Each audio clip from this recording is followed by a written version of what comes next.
Now, students, I read the part 2 of the story. One morning, the giant was lying awake in bed when he heard some lovely music. It sounded so sweet to his ears that he thought it must be the king's musicians passerby. It was really only a little linnet singing outside his window.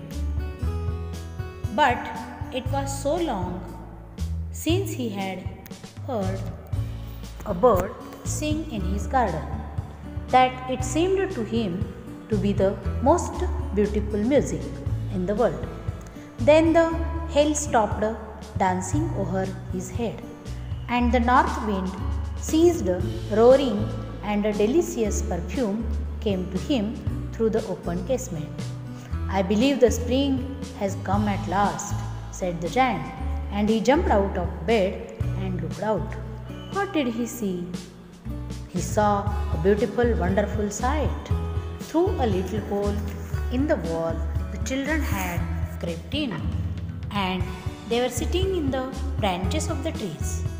In every tree that he could see, there was a little child, and the trees were so glad to have the children back again that they had covered themselves with blossoms and were waving their arms gently above the children's heads.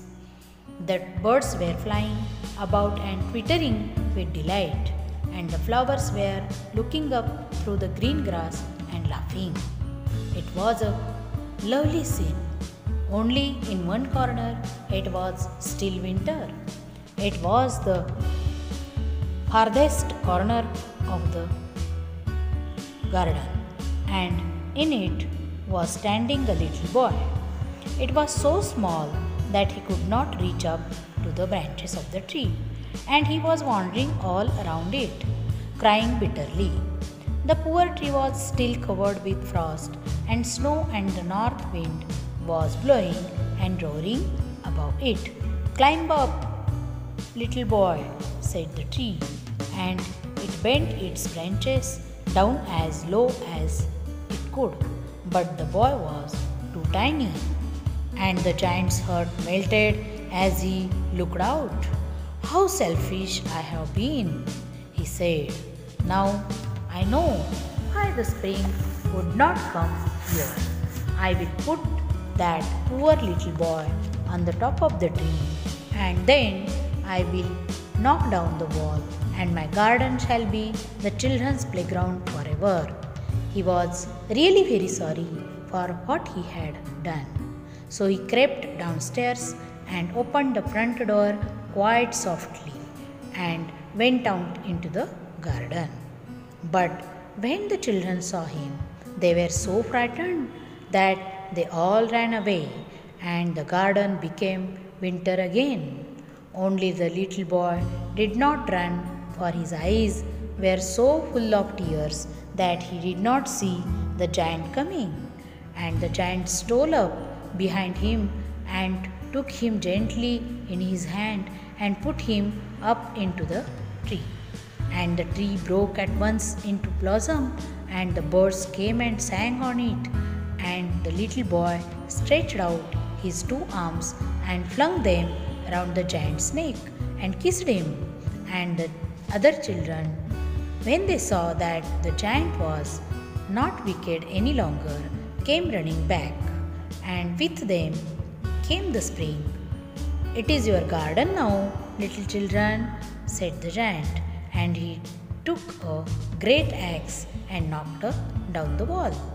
And when the people were going to market at 12 o'clock, they found the giant playing with the children in the most beautiful garden they had ever seen. Students, do you understand the moral of the story? Happiness through true love and selflessness. This story teaches you the best feeling happiness is when you are happy because you have made somebody else happy. Students, now see English workshop. Question number 1. List all the words related to weather and seasons from the story.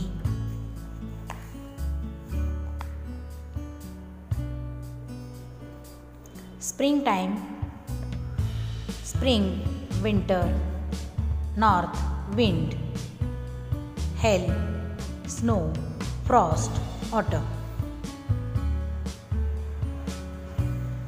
Now second question, write a note thanks from the children to the giant who is now their friend. Dear giant, we are very thankful to you for allowing us to play in the garden. Earlier, you denied us entry inside your garden, so we had nowhere to play.